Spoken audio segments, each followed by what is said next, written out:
Abxit, to'g'ri ismi Aliya Bxatt, Madhuri Dixit va Mina Kumarini ortda qoldirib, eng yaxshi ayol roli nominatsiyasida 5 ta Filmfare mukofotini qo'lga kiritgan Bollivud tarixidagi 3-chi aktrisa bo'ldi. Yaqinda bo'lib o'tgan marosimda u Rocky va Ranni sevgi hikoyasi filmi uchun bosh sovrinni qo'lga kiritdi.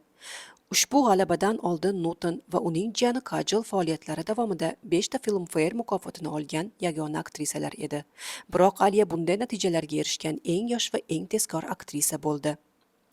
Jami 5 ta mukofot bor-yo'g'i 7 yil ichida Aliya o'zining 5-mukofotini 30 yoshida oldi.